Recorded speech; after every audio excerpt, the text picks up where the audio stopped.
Une pauvre maman qui peine à nourrir son petit garçon malade, chante dans une station de métro, en échange d'une aumône. Un jour, un homme riche reconnaît les paroles de la chanson et s'agenouille devant elle, pleurant comme un agneau perdu qui a retrouvé sa mère.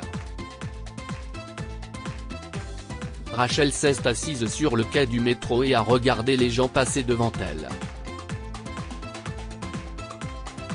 En regardant les passagers qui se préparaient à monter à bord, elle a compris que le prochain départ était imminent. Mais Rachel n'était pas là pour prendre le métro. Maman, j'ai faim et ma jambe me fait mal, dit la voix frêle et désespérée de Dave, son fils malade de 6 ans, couché sur ses genoux. Rachel savait qu'elle n'avait plus d'argent, car elle a tout dépensé pour le déjeuner.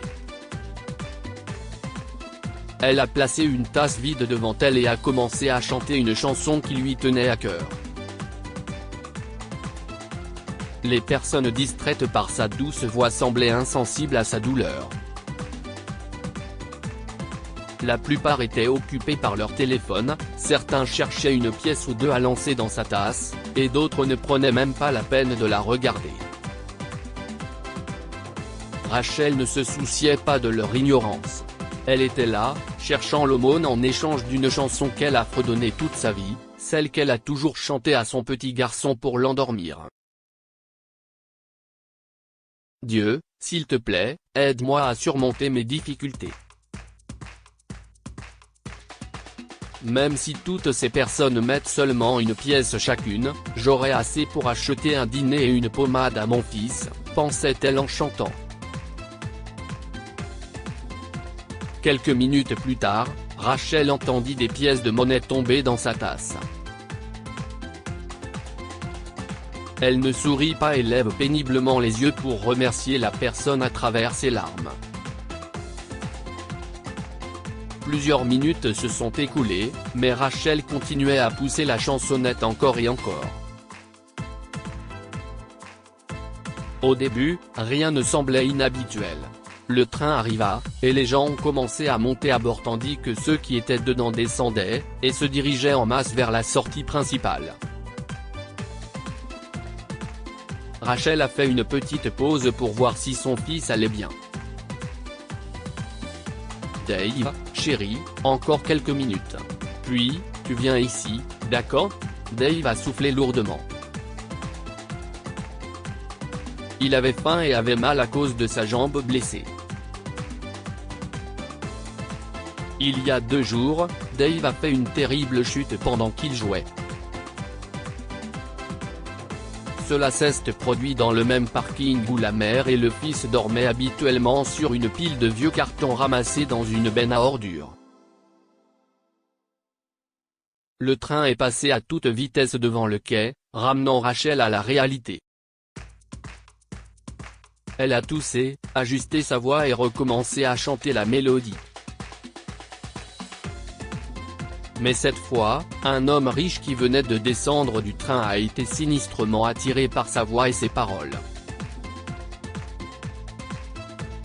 Il s'agit de Jeffrey, 27 ans, qui, pour une raison quelconque, s'est rendu compte qu'il avait déjà entendu cette chanson auparavant. Cette chanson? Je l'ai déjà entendue. Mais qui la chante? Et comment connaît-elle les paroles que seule ma grand-mère, ma sœur et moi connaissions? Se demande-t-il en s'approchant de l'endroit où se trouve Rachel. Alors que Jeffrey s'avance vers la voix qu'il entend, des larmes montent lentement dans ses yeux. Rachel était plongée dans sa douce mélodie lorsqu'une grande ombre d'homme l'a recouverte, la distrayant par la même occasion. Oh mon Dieu! Rachel, si est-ce toi? Jésus, je suis tellement désolé, a dit Jeffrey, pleurant et tombant à genoux. S'il te plaît, pardonne-moi de t'avoir fait ça, ma sœur.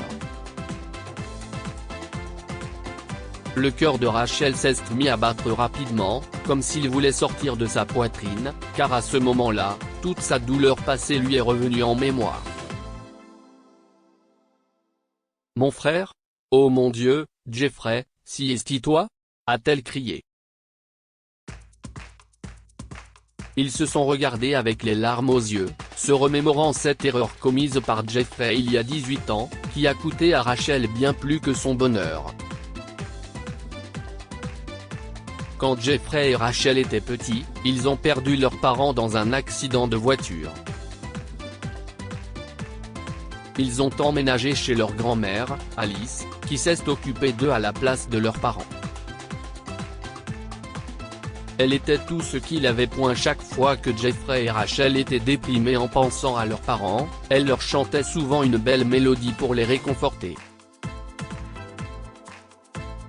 Chantez cette chanson chaque fois que votre cœur est lourd.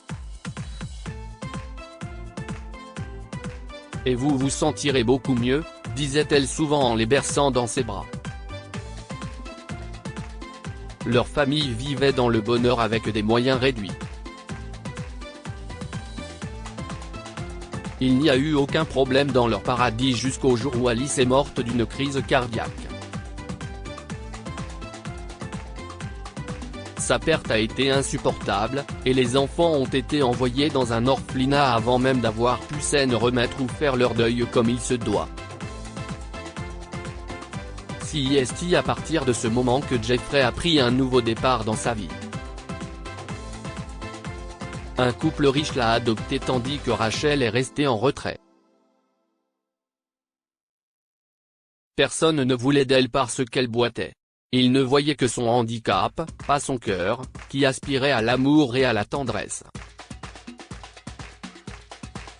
Rachel était effondrée, mais elle a été réconfortée lorsque Jeffrey a promis de revenir pour elle. Mais qui aurait cru qu'il lui briserait le cœur tout comme sa promesse ? Je promets de revenir pour toi, ma sœur. Reste forte et attends-moi. Je viendrai et je t'emmènerai avec moi, a promis Jeffrey, quand il avait 9 ans, avant de se séparer douloureusement de sa sœur. Ce jour fatidique fut la dernière fois que Rachel vit Jeffrey. Il n'est jamais revenu la chercher. Jeffrey a été séduit par sa nouvelle vie de riche, et il a progressivement oublié sa petite sœur et la promesse qu'il lui avait faite. Il pensait que quelqu'un l'adopterait, mais le destin réservait autre chose à la pauvre Rachel. Rachel a volontairement quitté l'orphelinat quand elle a eu 18 ans. Elle est tombée amoureuse d'un homme et rêvait de fonder une famille avec lui. Rachel était jeune, belle et follement amoureuse. Elle lui faisait confiance, et croyait qu'il serait et ferait tout pour elle, mais elle avait tort. Ses rêves se sont brisés le jour où son petit ami l'a abandonnée après lui avoir révélé sa grossesse. Ayant perdu tout espoir dans la vie, elle s'est ressaisie afin de tenir le coup pour son bébé, se nourrissant de la douleur qui l'habitait. La pauvre Rachel n'a pas trouvé de travail, car personne n'était prêt à l'embaucher sans expérience préalable. Il ne voyait dans son handicap qu'une mauvaise excuse pour ne pas la recruter. Les difficultés s'accumulaient dans la vie de Rachel, mais son unique raison de sourire était le moment où elle a tenu pour la première fois son bébé dans ses mains. Elle était sans abri, mais était déterminée à ne pas laisser son enfant mourir de faim. Avec une bonne dose de courage, Rachel se rendait chaque jour dans diverses stations de métro et de bus pour chanter la chanson que sa grand-mère lui avait apprise en échange de l'aumône. Et si est ce que j'ai fait pour élever mon fils, s'est-elle écriée. La conscience de Jeffrey, rongée par la culpabilité, a commencé à le déranger, et il n'avait pas de réponse. Le jeune homme, qui est devenu un riche magnat des affaires après avoir repris l'entreprise de son père adoptif, a fait l'impensable sous le regard des passants. Frangine, je suis désolé. Je sais que ce mot n'a pas de valeur comparé aux difficultés que tu as endurées. Mais je te promets d'améliorer ta vie dès ce moment, a-t-il dit en prenant dans ses bras Dave souffrant. Rachel, choquée, s'est levée, luttant pour se tenir en équilibre sur un bâton à cause de son handicap. Jeffrey a passé son bras autour de l'épaule de Rachel et lui a dit « Rentrons à la maison, sœurette ». De grosses gouttes de larmes chaudes se sont échappées des yeux de Rachel. Pour la première fois depuis des années, elle a versé des larmes de joie et a senti son cœur s'alléger en ressentant la chaleur de son frère autour d'elle. Ce jour-là, Jeffrey et Rachel se sont retrouvés après 18 terribles années de séparation. En plus de les héberger dans sa luxueuse maison, Jeffrey a payé le traitement de son neveu. Il a engagé un thérapeute de spa pour soigner sa sœur et lui a offert un relooking qui a effacé les vilaines cicatrices émotionnelles qu'elle a endurées toute sa vie. Le monde d'aujourd'hui est si compétitif, et la plupart des gens courent après l'argent. Mais cela signifie-t-il que l'on peut facilement oublier ses proches? Pensez-vous que des frères et sœurs comme Jeffrey et Rachel doivent faire passer l'argent au détriment de leur fraternité? Que pouvons-nous apprendre de cette histoire? L'argent n'est qu'un bien matériel comparé à des relations authentiques. Lorsqu'un couple fortuné a adopté Jeffrey, il a promis à sa sœur Rachel de venir la chercher. Mais absorbé par sa nouvelle vie de riche, il a oublié sa promesse. Il a abandonné Rachel et a oublié son existence jusqu'à ce qu'il la rencontre à la station de métro 18 ans plus tard. Toute lutte prend fin un jour si vous avez foi en Dieu. Malgré les moments difficiles, Rachel a toujours demandé à Dieu un changement positif dans sa vie. Sa prière a été exaucée lorsque son frère, dont elle était séparée, l'a retrouvée le même jour. Partagez cette histoire avec vos amis. Elle pourrait égayer leur journée et les inspirer.